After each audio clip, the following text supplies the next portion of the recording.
So welcome everyone, and thank you for being here tonight. My name is Claudia Arana, and I'm the Gallery Administrator at Sur Gallery. We're very excited to be able to host this online portfolio review to keep connecting and supporting artists during these uncertain times. But before I continue, I would like to begin by acknowledging the land on which Sur Gallery is located, as is the traditional territory of the Wendat Anishinaabeg Nation, the Haudenosaunee Confederacy, the Mississaugas of the New Credit First Nations, and the Métis Nation. Today, Toronto is still the home to many Indigenous people from across the Turtle Island. And we're very grateful to have the opportunity as immigrants to this land to work and live here. I also want to acknowledge the government arts funding, all of which support our vision of a more diverse art scene.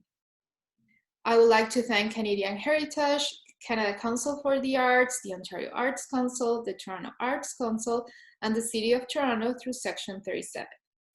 Before we move along, I would like to invite you all to visit our new virtual platform, surgalleryvirtual.ca. You will be able to check our exhibitions online, lectures, podcasts, and you will be able to enjoy everything from home. With that being said, I would like to introduce you today to Karina Roman, who will be moderating today's portfolio review. Karina is an emerging writer and researcher residing in Toronto. She recently completed her BA in Visual Arts and Critical Studies at OCAD University. Her research focuses on decolonial theory as well as collaborative relationships between human and non-human beings within art practices. Karina, welcome. Thank you very much, Claudia. Thank you, everybody, for being here. It's good to see some familiar faces and people that is coming back from our previous events. So thank you for being here. Hope all of you are safe and healthy during these unprecedented times. Well, we're happy to continue with our Sur Gallery's Portfolio Reviews program. This is the online version of our portfolio podlogs. And as you know, this is a new virtual platform that has become our new means to navigate through the COVID crisis. So with the portfolio program and events, well, we have become a sort of this safe space for artists to share and discuss art that it's in the making, but also about art that artists have already produced and want to go back and review. So we provide this space for artists, and also this has become a space for us to create community and also to create a strong network of artists that are somehow related to Sur, but also we want to make it go beyond the gallery space. So we're trying to create that sense of community as well, and it's very important for us. Everybody that joined us, it feels makes us feel that the Sur Gallery somehow family is growing. So that's great, and thank you all for being here. So now to have the reviews going smoothly for all of us, I'll go through the agenda of the evening, and also then I will explain the rules of the game. So first of all, we will have Micaela Gonzalez. She will do her presentation and talk about her practice and her work for about 20 minutes. After that, we'll have the discussion period. So you can provide feedback. This is during maximum 15 minutes. So then we give a space for Ana Bernardes to talk as well about her work and her practice. And then we'll also have a period of Q&A with her during 15 minutes as well. So for all of this, I will be keeping track of time. So then it's fair for both artists to get enough time to discuss and share their work. So also when I'm talking and during the Q&A, especially for the people that are participating as people that will provide feedback, I have my sign that's 5 minutes, so then we kind of know that it's 5 minutes. And if I ever show the 1 minute sign, it means please wrap up. Also for technical issues, I will request all of you to remain silent. It's not mandatory for you to mute yourself, but if suddenly there is a sound or something, you can mute yourself as well. Or otherwise, Claudia and I will discreetly mute you if there is like some background disruption that sometimes it's we cannot foresee that. Also, I would want to remind everybody that you are allowed to make questions. So if suddenly some question arises during the presentation, you are free to write them down on our chat. So you can write them down if suddenly you are a little bit shy and don't want to address the question directly to the artist. Otherwise, you can save it from yourselves, and then during the Q&A period, you can address directly the artists. Well, just keep in mind that this is a respectful place, and we want to keep it as a respectful and safe space. So also the feedback you provide will be respectful and constructive. So mind your language also when you're talking. And yeah, well, that's it. Now let's welcome and let's give the floor to Micaela Gonzalez. Okay, hi. Hello, everybody. I hope everything is doing well. Okay, my name is Micaela Gonzalez. I am an Argentinian artist living in Toronto. I work in painting, video, animation, and sound. Today I would like to show you some selected pieces of my work and a work in progress project. First, I would like to start with a little introduction. In my work, I am interested in exploring the visual forms with the intention of creating new ideas or rediscovering the meaning of forgotten ideas or more complex ones. In my works, the ideas are not explicit. I suggest them ambiguously, I guide, but sometimes I deny and sometimes I hide. This is how I play with subjectivity. I invite the viewer with something figurative, but I don't anchor with it with conventional references. The subjects that I explore are metaphysical ideas or relationship with nature, fear of uncertainty, and the sin of being human. For example, we are now living in a time of transition where current political, economic, and social systems seems to be no longer relevant. The decay of nature, which impelled us to the search of a new planet, the rapid advance of technology, and the uncertainty of a long-term impact of the new technological tools on the essential elements of being human. All these issues of today bring a certain kind of uncertainty. I try to find the human aspect behind all this. So now I would like to show you very quickly a few examples of my previous works, just to give you an idea of the evolution of my practice. So going to start with this.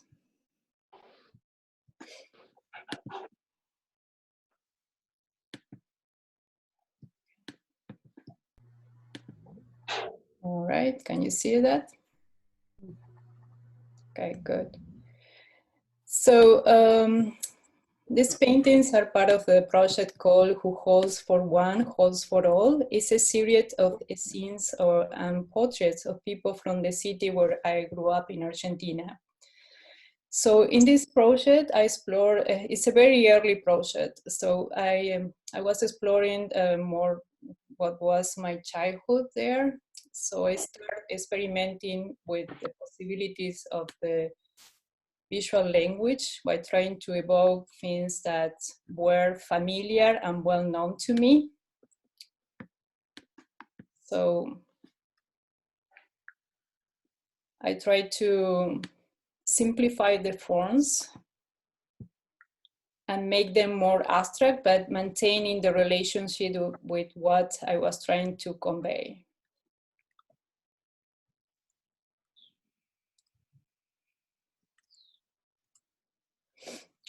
So in this sorry that I'm going back. In this painting, I did this painting just after my grandmother died. So in this painting, I combined the memory of the past with an event that I was the present by the time I make the painting. So I combined the memory when my grandmother and I used to eat pears in her backyard in summer with the event of her death. So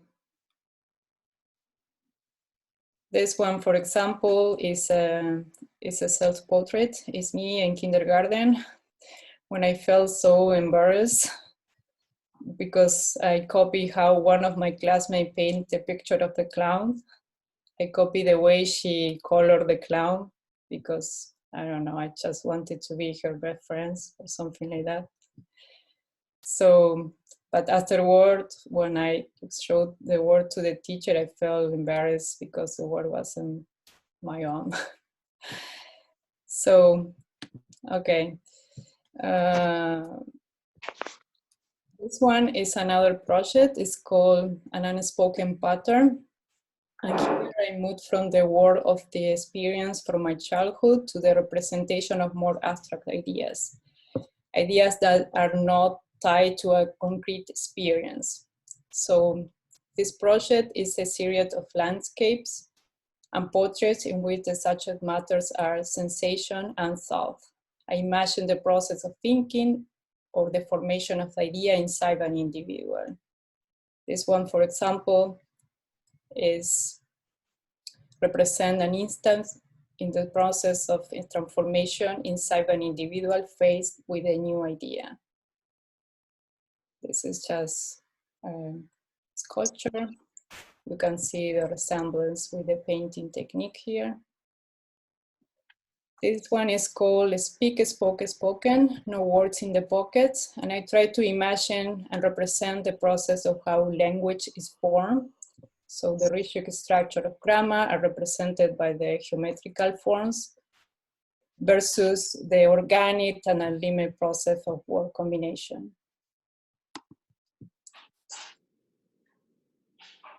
This one is actually is interesting in my practice, this painting, because this one is some kind, is an anticipation of the ideas that I start to explore in my recent work. Here, specifically, I was exploring ideas about birth and death and how ideas regarding religion are, formed in certain ways. So I imagine how the process it could be. So with this painting, I passed from exploring concrete ideas to more metaphysical ideas, I would say. Okay, now let's see some of my recent works. I will start with a video called Evanes. In this video animation, it's a video animation and it is 4 minutes long, approximately. So, okay.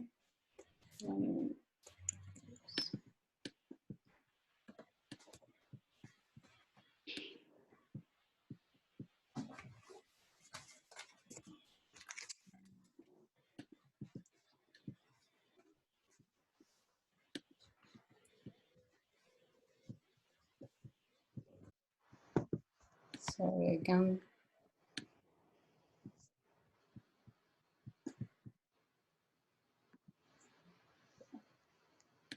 You want me to play the video, Michaela? No, I will do it. Just very strange. I lost the button, the shared video. You share here, right there. Okay, sorry about that. Some inconvenience, technical inconvenience. So here. Okay.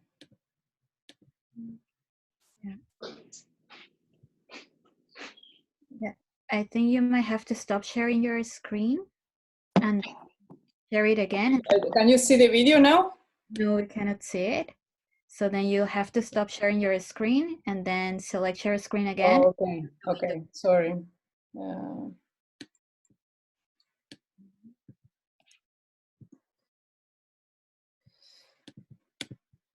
Yeah, now we can see it. Perfect, thank you.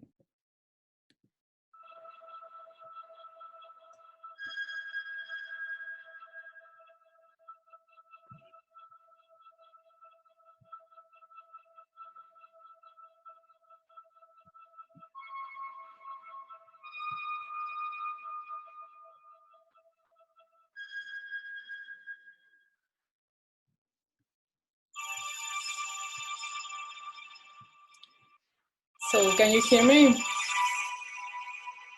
Okay, I will talk about on the video. So the idea behind this video are the true stories that have never been told in history because they don't align with the dominant discourse. I try to express ideas of manipulation and control and also represent the physical and psychological experience of people who have been erased or hidden from history.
Okay, so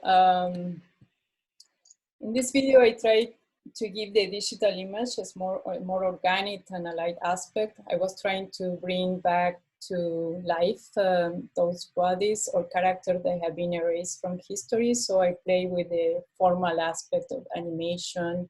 I use the rhythm of breathing, breath in and breath out in the timing of the animation and the editing of the image. So I also try to express ideas for manipulation and control and also represent the physical and psychological fear in those people. So, okay. I will talk a little bit about my process now. I compose my work through a language of fragments and reconstruction. From the assemblage of fragments of image and sound, I create a new whole, maintaining this kind of collage approach in previous works. So my works don't have a linear narrative. They are more like abstract narrative compositions. I try to capture more a sensation rather than telling a story. The sound design in my videos is very, very important, and it is influenced by my personal musical taste on industrial, electronic music, and classical music as well. So I like to use high pitch sound and voices that seems in a made up language. So another idea that I explore in my time-based works is the idea of perception of space-time.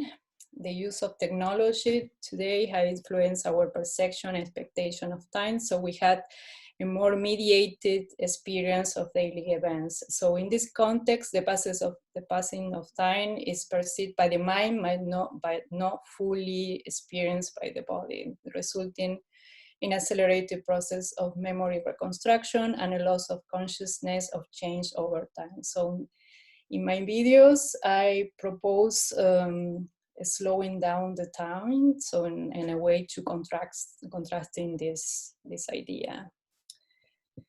Okay, another recent project is this video. Is part of a series of animation that I'm creating for Instagram. The idea behind is the mutation of language. So, okay. This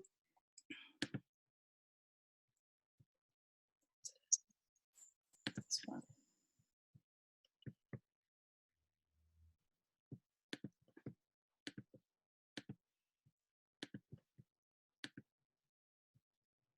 Yeah.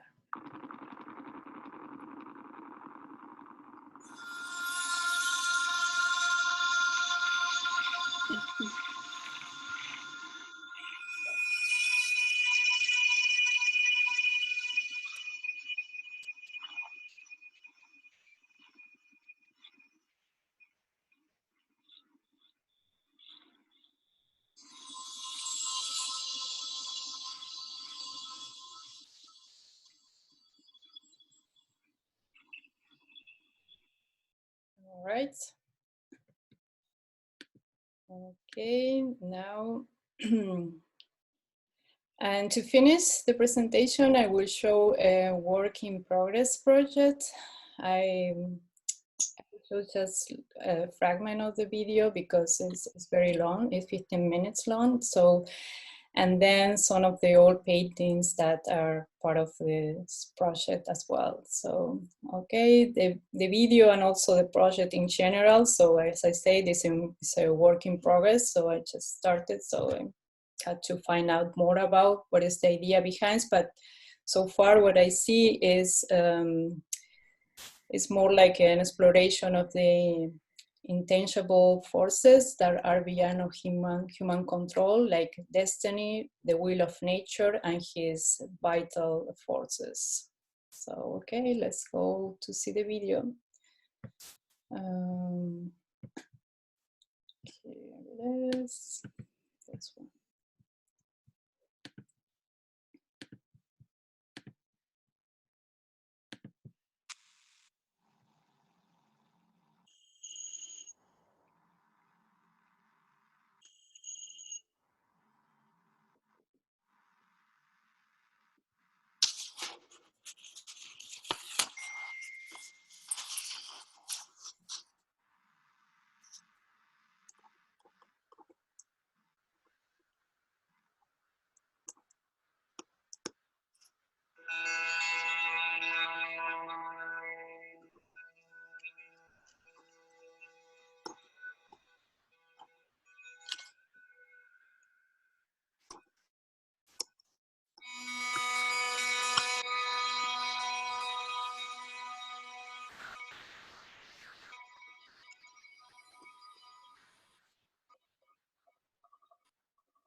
Okay. So, all right. Now, just to finish the presentation, I will show you the paintings part of this project as well. So,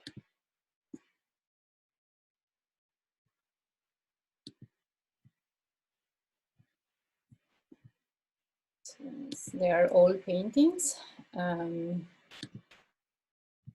Oops, it's here.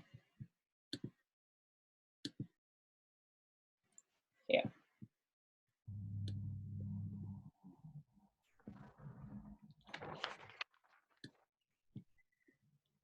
Okay, Michaela, we should be wrapping up so then the public can better comments. Okay, that's all. Thank you very much.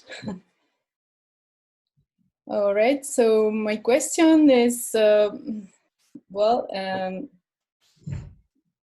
this is my work, and what do you think? Do you think that all the what I was saying is representative of my work? What are your ideas about it? Any comments, question that you have? And also I had a more specific question at the end. So, but first I would like to hear if you would like to make any comments. Oh, well, there was a question about the paintings. Someone was curious if they were made on canvas. Maybe you can talk a little bit about that, like the material of it. Okay, yes. The first projects that I show you is they are more like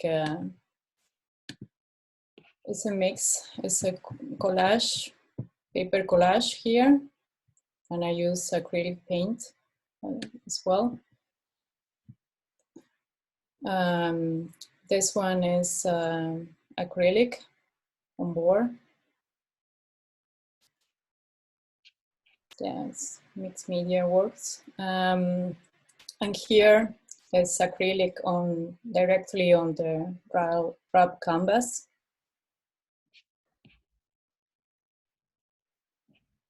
This one is on sculpture. Yeah, and this one is also a mix of paper collage and acrylic painting. And the recent work, they are all oil paintings.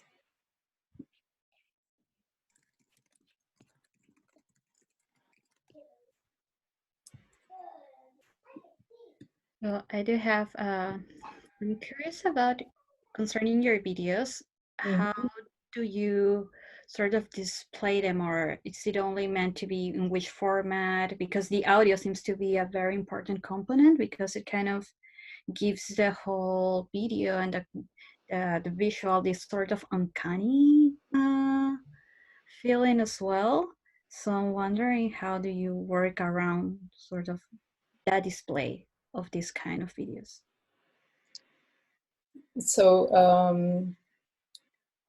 I use digital animation to do my videos. Basically, I use a program that is After Effects mostly. I also combine, you know, I do like a digital, I mix like a photograph and also I do the song and I compose in Photoshop and then I do the animation. Yes, and all the sound is very important in my work, and I do it everything in the computer, so everything is digital.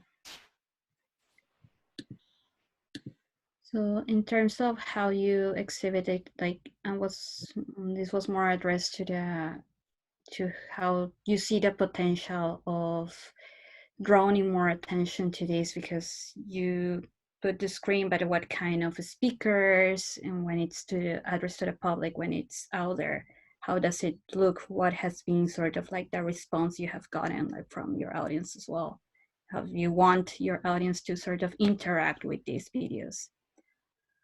Oh, that's a big question. So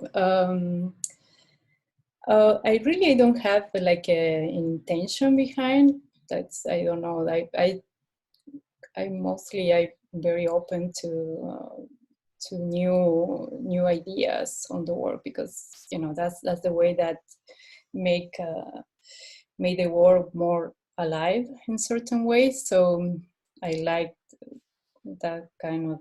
I don't expect anything, to be honest, but I don't have like any intentions. The intention maybe that I have is with my videos especially is that I play it a lot with the, and also with the subjectivity. I like that kind of things, and also the idea of how I play with the space time, like slow down the time, and you had to be very patient to see my videos, for example. They are very, very slow in certain way. So, but yeah. So Yeah.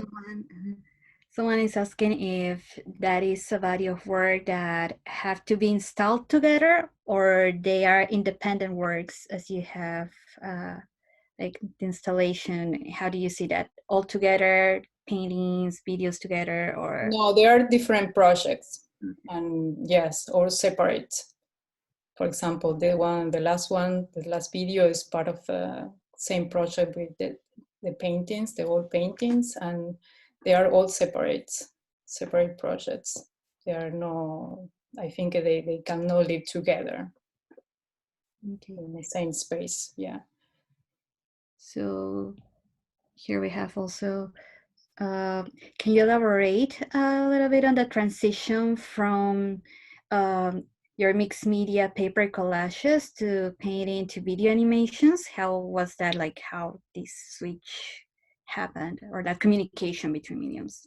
Okay. Yes, I was always been working in video and animation as well, even before I started working on canvas or paper.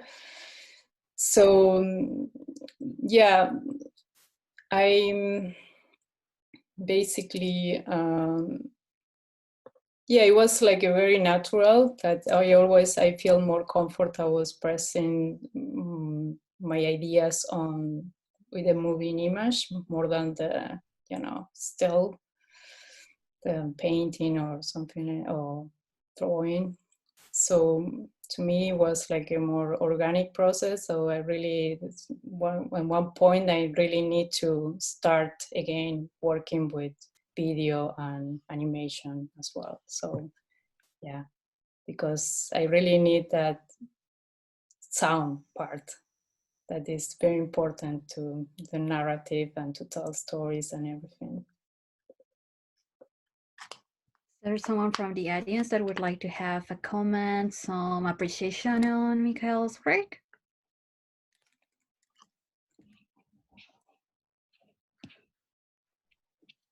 Is everybody, you're on mute, right? So you can feel free to talk, or if something's happening, just like let me know in the chat if there is any question. I was going to say something that I think that we could, I mean, we are open to have also a time for Q&A and maybe more discussions at the end. But I think that time-wise, maybe we could move into Anna's work, and then we can still keep engaging in conversation if, I mean, whoever wants Yes, so by the end, we'll go with Anna's presentation, and we also then after that, we'll also have, once Anna does her presentation and also have questions, a specific address to her work, then at the end, we'll also have like any remaining question or something that suddenly emerges during this time. You feel free to ask them later, because we'll also have a moment for that as well. Yeah, because I'm seeing that here in the chat, we do have more questions. So probably we're going to be able to have those addressed at the end, if it's okay. Okay. We give the floor to Anna. The screen is yours. Hi, my name is Ana Luisa Bernardes, and I was born in Caracas, Venezuela. And in 2015, I moved to Canada. And I start with this kind of fact about me because it's a really important one to understand my work. And my work kind of revolves around having migrated to Canada alone for my studies and to pursue a better future, and having left my family still in Venezuela, and also, like many diasporic families, they are also scattered around the world. So I think that's important to keep in mind as I moved through the presentation of my work. So my practice, I just graduated from OCAD in photography, and I don't consider myself a photographer. I am an image-based artist and maybe an installation-based artist, but I don't consider myself a photographer because my work really goes in different mediums depending on what I'm trying to portray or say or express. And it has taken the form of virtual reality, installation, sculpture, and I am also a DJ, fun fact. And my practice is also also based on music as well and community building. So if I gave like a survey of my practice, I would need a lot more than 20 minutes. So I'm gonna talk about my thesis work, the one I just finished. And I think it's like it's a good choice for me to talk about my thesis work with you tonight because I didn't get a chance to have a final critique because of obviously the pandemic. I wasn't able to realize the work in a physical space, and so I'll show you what I ended up doing, which was I ended up doing a rendering. So I'll show you my thesis work, and instead of doing more of like a portfolio review, we'll do maybe like a thesis review. So I'll share my screen and you let me know if you can see it. Can you see it? Yes. Okay, cool. So it's loading right here. So the title of my thesis work is called Cuerpos de Agua, Bodies of Water. And I started thinking about my thesis coming from like what I was exploring before, which was having migrated and experiencing a lot of grief surrounding like losing connection with my family and my friends and what that meant. And at some point I started thinking about what does it mean to lose connection to the land where you kind of grew up and that you have a connection to. So what does it mean to like not be able to access physical spaces that you grew up in? So be it cities or landscapes or whatever. In my case, I grew up going to the beach quite often. I grew up in the capital, which is only 30 minutes away from the coast. And I also lived in Margarita Island for a number of years. So the beach has always been like a very formative like place in my life. So I ended up doing an installation. Like this would be ideally shown in a physical installation, but I had to do a rendering to show my profs what my vision was.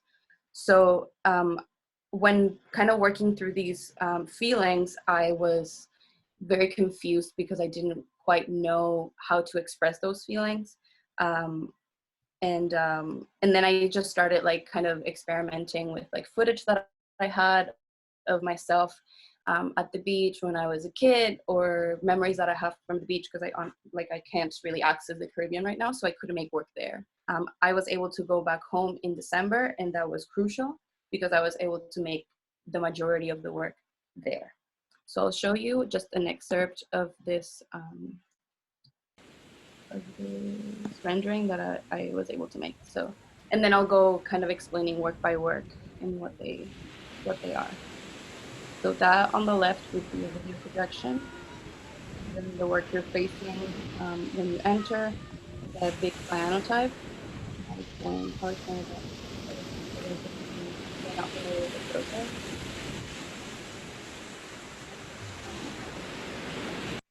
Then this wall, these are also cyanotypes. Some are bigger and some are smaller.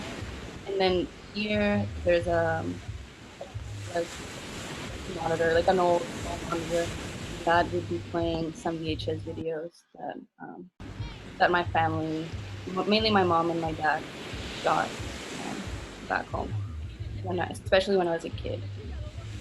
So that's the way I kind of think about the work existing in like a physical space. So wait, I don't know what I did here. Ah.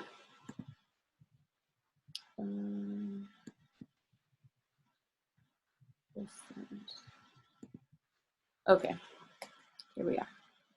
So I'm gonna go in depth into like each of the aspects, each of the works in the installation, and kind of talk about what they are. So this first video, I'm gonna show maybe a couple of minutes of it. You hear the sound? Am I showing the sound? Or not really? Cardi? I don't know if you can hear, but oh, the chat. Yeah, it's working. Oh, okay, perfect. Yeah, sorry, I didn't notice.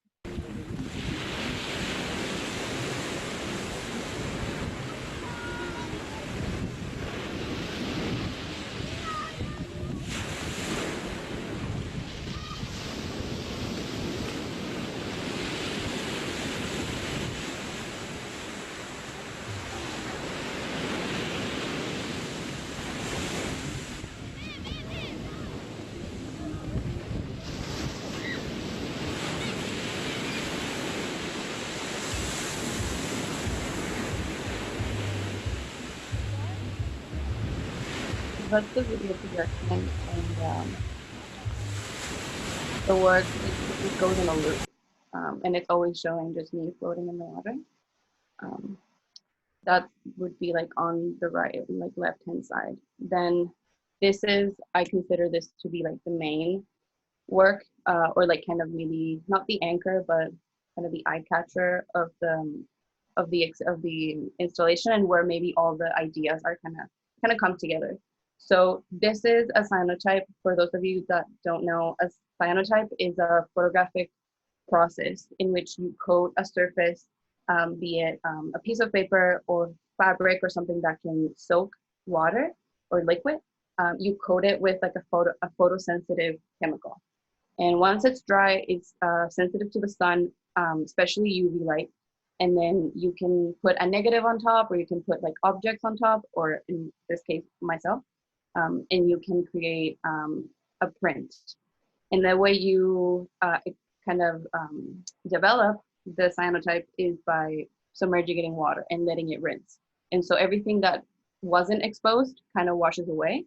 That's why there's a silhouette of my body. So I made this piece in the ocean. I kind of exposed it. I laid this on the sand, and then I laid on top of it for about 15 minutes. And then my friend helped me kind of keep time, so I didn't have to move. And then I went in the ocean and I washed it. And I have some process photos. If anyone is interested, I can show them later. And so I see this piece as the anchor because it materializes what I feel every time I go back home, and then I come back, and it's an exchange between my body and between this land. I came across this theory called emotional geography when I was trying to do my research, or when I was doing my research, kind of trying to find theories that would inform a bit of what I was feeling or give me a bit of like a framework. And this emotional geography refers to, it's kind of like a subfield of human geography, and it treats geography as something that is related directly to the body. So instead of doing like maybe like data collection and something that's more like representative, or like not representative, what's the name, or maybe, yeah, more like information. It's they do their research by like the body and by putting focus on emotions, and emotions are felt through the body. So it's definitely focused on bodily relations to like a city or your house or a landscape. So this theory was kind of very crucial for me to understand, to kind of have like an entryway into what I was feeling with a maybe more conceptual framework that I could apply to like an essay. But the work is very much like emotional, and I work very intuitively. So that's this piece. Then this piece, this wall right here, shows these cyanotypes that were also made back home. And it's my hand, and I see it as maybe the hand is reaching for something or being washed away. It's very kind of poetic in that way. And then these are still images from a VHS video that my mom had filmed me when I was a kid, kind of playing in the water. I have maybe 5 minutes of footage. And so I was very interested in the body positioning and the way the body acts when it's in this like liminal space between like the land and the ocean, right? And the way I, as a kid, was like jumping, and I was never scared of the water. I was always very encouraged to be friends with the water. I'm an only child, so I always say that the ocean was my best friend and my first friend, because we would go to the beach and I would be alone, but I wouldn't feel alone. I would have this kind of friend that would keep me company, but I was also told to respect it and to be also have like a level of respect, because the ocean can kill you, obviously, especially when you're a kid.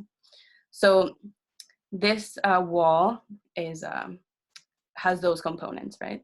And it has the cyanotypes of my hand were made there, and then the cyanotypes, I see you, Kari. And then the cyanotypes of myself were made here in the photo department at OCAD. I exposed them here. So I think that's also interesting, because I see this work as being like maybe 75% made back home, but also I work through it when I'm here, or I like work on it and I work on processing it when I'm here. So it's not all made there. There's a component that it's also, and also an emotional component that it's made once I'm here and not there. And then the last piece is the VHS. I edited out the VHS tapes that some VHS tapes that I have found in my mom's apartment when I went back home, and I edited out all of the footage of like landscapes. So all of this footage was taken either by my mom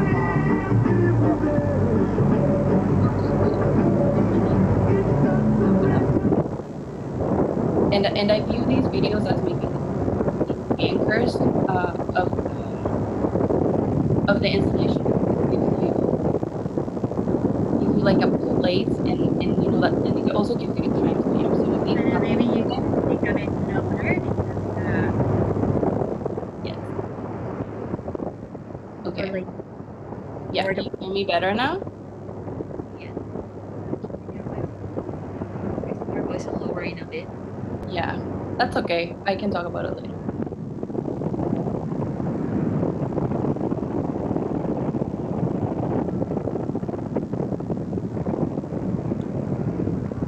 No.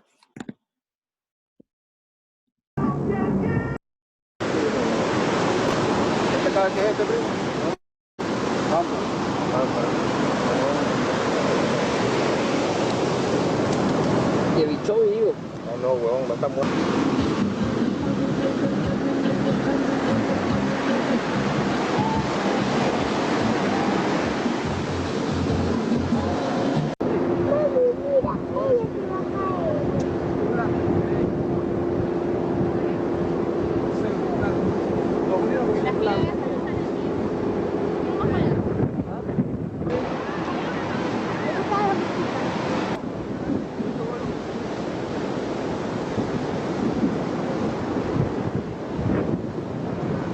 Este es manzanillo.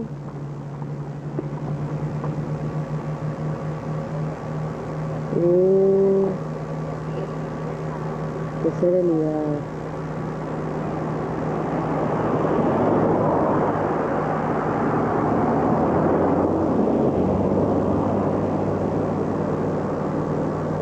El mar está como un plato. Muy bien.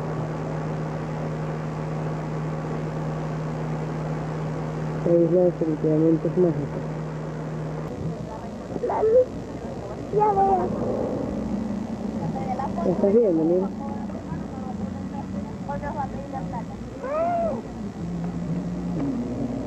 Mami, Qué mira. bello lo que estás tomando. Mami. Ya va, Ana Luisa, que estoy filmando, cónchale, ya va. Mira esto, mira esto, mira esto.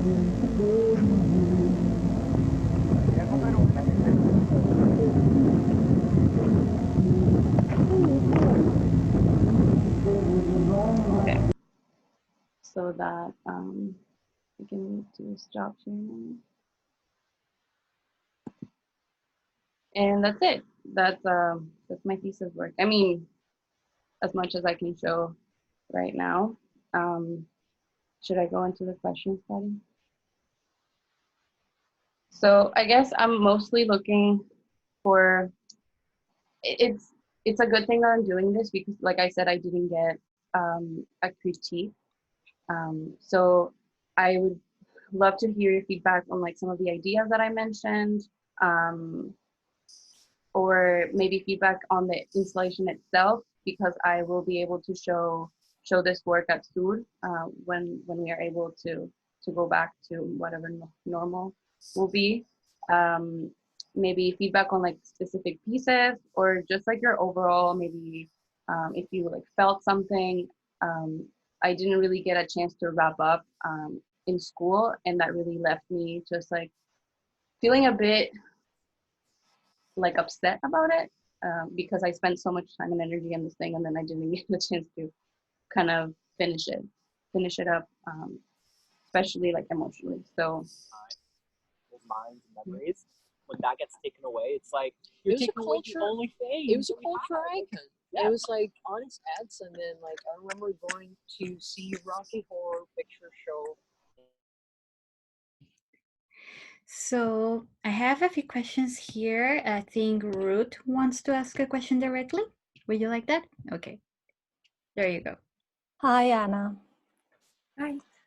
Do you remember me? Yes, of course I do. So I am an art conservator for those that don't know me.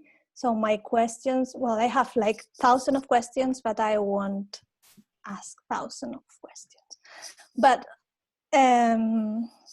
first question would be, is that a body of work that goes together, or those are pieces that can go independently? So I see it as an installation that ideally would go fit all together. However, I'm not opposed to maybe separating it. I am particularly recently having a hard time. I'm second guessing a bit the wall with like the smaller cyanotypes. So I'm still kind of working through it, because like I said, I didn't get a chance to get more feedback on my work. So I am not opposed to separating them, but I do feel like they work best together. Because in terms of conservation, each part has different kind of problems, or could have.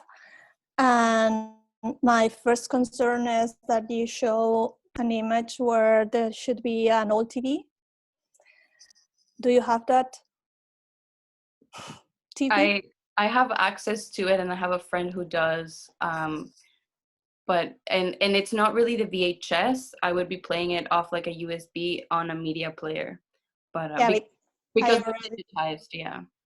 That you have that digitalized, right? Yeah. But if you don't have that TV, I mean a working TV, have you thought about the substitution? Is it okay to substitute? If it's not, what kind of strategy you have, if it's okay to change how that affects to the image of the installation? Yeah, I haven't really given that one a thought because like in school I did have access to those TVs, but I do think they should be shown in an older looking TV at least. Maybe not like a flat LCD screen. But that's a good question and definitely something that I haven't thought about. So thank you for your observation. Okay. No, I can keep forever, so I won't ask more. That's great. We'll have more time later again, but let's go to someone else. There is a comment here on the chat and says, Anna, the sound from the first video loop is so powerful. As a viewer, you are enveloped by the sound and then immersed in the imagery. I could feel the water in my ears. The cyanotypes have the same quality of immersion and memory. There was a comment, but would you like to go a little bit around that? I mean, thank you for the observation. It's definitely something that like I wanted. And in the installation, the projection and that sound would be the sound of the whole room. So that I think that's something that I guess I didn't point out, but that would be the sound of like of the installation. So and I think Camila also said, interesting how you can hear other people in the background but no one else in the water. Yeah, that sound is actually the sound from that same video, and there were other people in the beach. So yeah, I think those are lovely observations. Thank you. So yep, Ruth, go ahead. Did it work? Wait a minute, I'm trying to. But if the sound of that video is the main sound, you are missing the other video sound, which is also important to the concept of the video. So then we have a conservation problem too.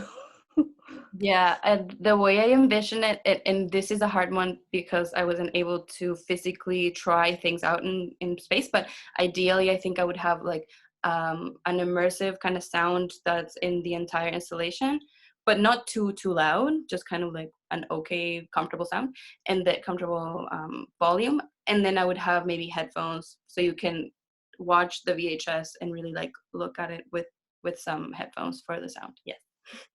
So then if you install headphones, do you have another aesthetic problem? Because of the TV from a certain time with a specific aesthetic, and then the headphones, do they have to be from the same period of time so they are matching in the idea and the concept and the time, or if they are just system for the sound, do they interfere with the concept? That's a really good question. I don't think I'm trying to kind of like I'm not too focused on the idea of kind of simulating like an older, like it would be in a plinth, right? So that in and of itself is kind of like it kind of takes out that TV out of like maybe the domestic, right? And maybe like the old feeling. And I think the reason why I would like the VHS on that is purely mainly because the aspect ratio fits perfectly. There's no black around, and probably the resolution would be, you know, it would be kind of weird to have a perfectly like LCD perfect screen with this like old quality video that is you know, that kind of staticky quality. I don't know if I'm explaining myself. Yeah, but then you are thinking just in the image of the object and not in the concept of the artwork. Because for me, it's always that two parts that are important to balance in terms of conservation. I know I am kind of No, insistent. I think these are great observations, and no one had brought it up before, which is I think it's great. Thank you so much, and I'll definitely think about it and think how like what am I willing to maybe sacrifice, and what I and I think at some point becomes maybe about what is practical. If both of the sounds are like important, right, and one fits better as like the ambient sound, you obviously can't have the two. So maybe there's something that I would be willing to like sacrifice for just practicality, you know. But thank you. Those are, I'm gonna write it down. Well, I didn't expect you to have the answers. I am just making. Totally. Can I make another question? Please.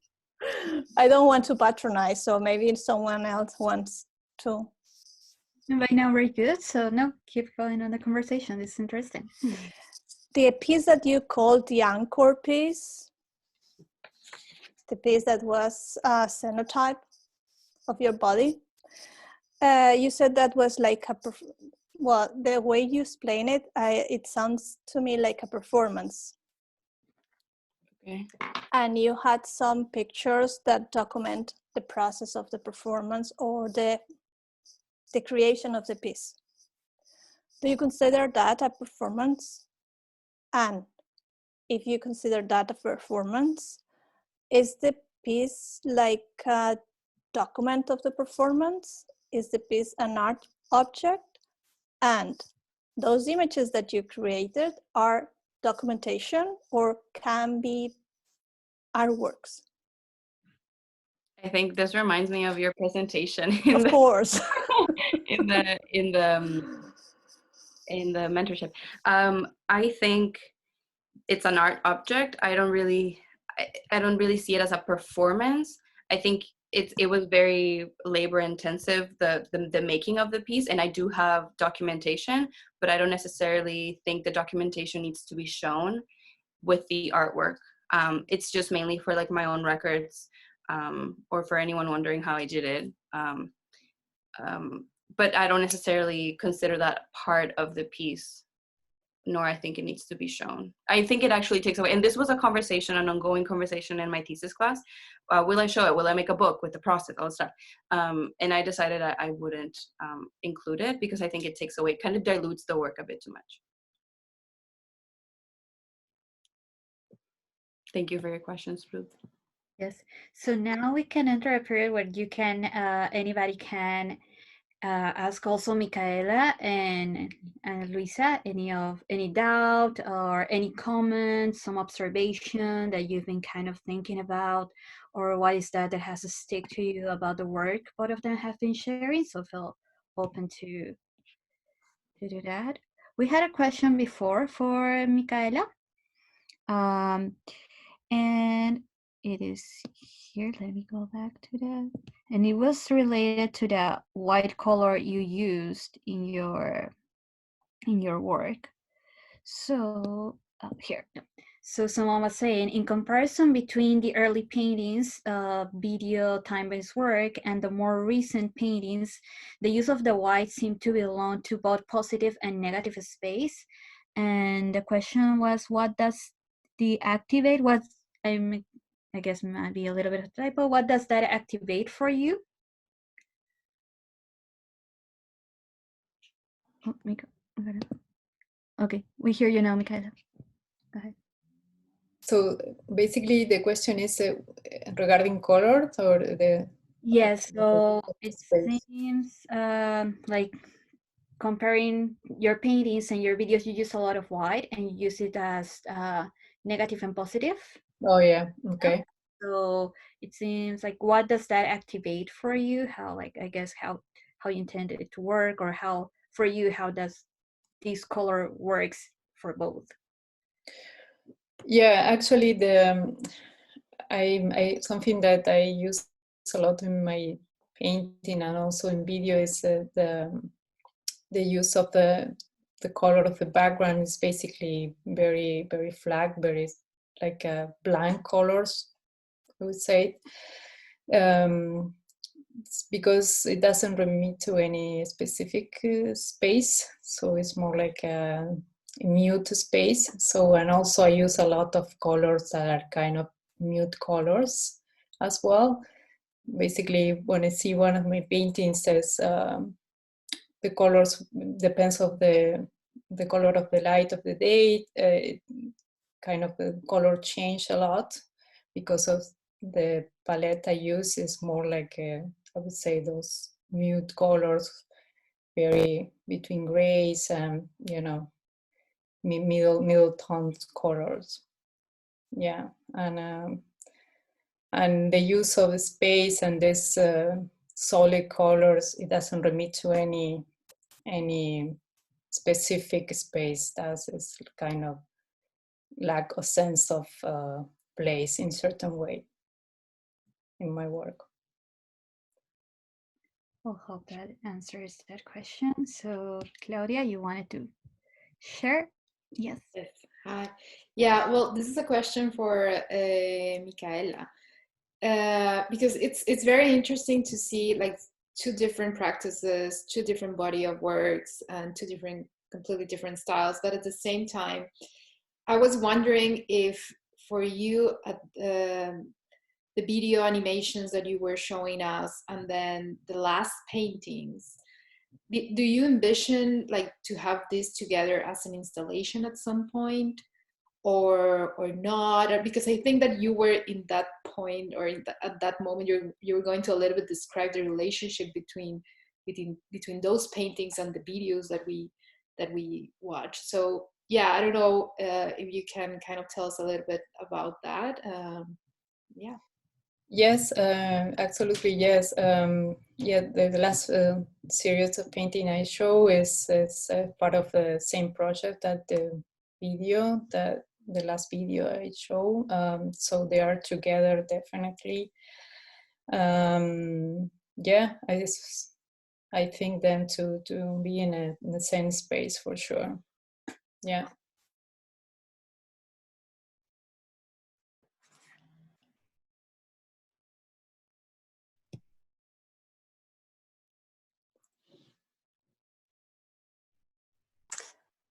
Can I ask a question?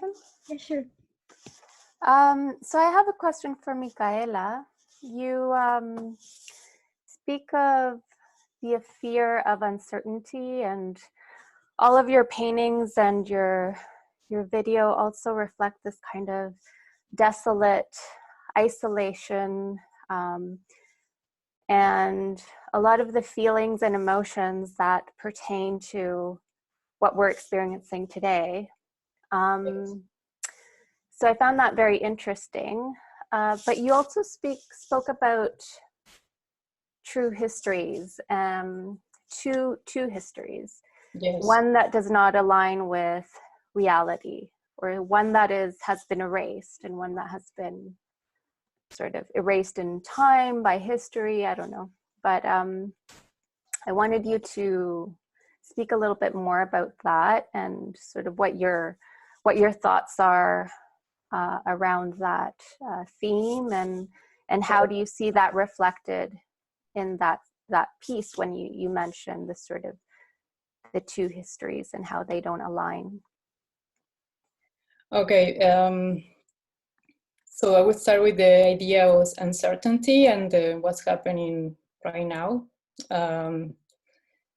A little bit of my work is, in certain way, is right now how is reality. That's how I feel, is kind of very ambiguous. So the idea of the physical space, that the limits and our geographical limits are more like defined, and everything. So everything is more like a very, in terms of socially, the class are more like tend to be more defined, in my opinion now. And for me, it's more like as I myself, I see that I don't have a place yet, and my work I'm that place, but it's more like a human place. That's why I think I play a lot with the idea of metaphysical spaces. Like it's more like to search for what is to be human, more than reality and all that kind of politics and things, or cultural things right now that happening. So, and then the idea of that work that people who have been erased from history is because of I am particularly very interested in singularity, and I like to you know, to make some kind of homage to those people who were kind of silenced in history. So yeah, that's why I don't know if that answered your question.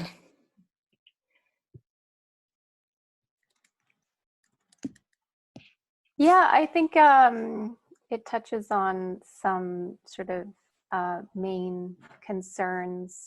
And I like how you speak of this sort of social distancing and isolation within the work even prior to what we experienced. Because I've also been reflecting a lot about how this sort of experience of uncertainty today is very similar to experiences that marginalized people feel every day. So I like how you've made that connection with your work, your previous work, with what's happening in the present time. Thank you. Thank you, Tamara. Are there more questions either for Anna or Micaela? Or any comments, some kind of feedback about how you've perceived their work? Any? Yeah. I mean, with Anna, we've already spoken with Anna about her work because she's part of the mentorship program at SUR. And thank you, both of you, to participate in this, our first iteration of online portfolio reviews. With Anna, I like besides all that we've already discussed around your work, I like the rendering, the 3D rendering that you've presented for us. And I like the fact that you're questioning the wall with the smaller pieces. Perhaps because, I mean, not that I'm saying that they shouldn't be included, but perhaps it's a stage of the process that doesn't have to be part of the final installation. And now that you've done the rendering and that you've seen it in the space digitally, perhaps that's why you're starting to think of whether it should be or not, or whether it's too redundant, whether it's giving away too much information for audiences to decipher for themselves. And I do think that Ruth has a very good point in regards to considering your concept with the aesthetic and how you're going to present it. You really have to think about those two, and they should weigh as heavily in your consideration and your final thought process. Whether this sort of old style of technology is important, whether it should be on a plinth or whether it should be in a more household environment, or I don't know, thinking about what it's on and the sort of feeling you want around it. I don't know if the two sounds would compete too much, because from what I remember, the first video was only of the ocean. Am I correct? So perhaps it's not, it can be, I mean, you'd have to test, but perhaps they wouldn't compete as much if you have them both synchronically working at the same time. So it might work. But as you said, you know, sometimes we have to be in the physical space to really totally see it and experience it. Yeah, absolutely, especially with an installation. Yeah, but great. Thank you for sharing. I think Ruth has a comment. Yes, of course. For Michaela, the same way I asked Anna about technology and how that affects to the concept of the idea of the artwork, I was wondering if your piece, because the question that had before about the installation, if the paintings and the last videos were meant to be together as an installation, or they are just body work that they can be together or not, they work separately or they work together. For me, the question would be about technology. Okay. And the way you, if you had in your mind any kind of installation, a specific installation, or is that flexible? Again, following Tamara's question, if your work is based on a certain fragility and disappears and invisibility, do you think in terms of conservation would be the same? As the technology disappears, your work disappears, and the owner should accept that?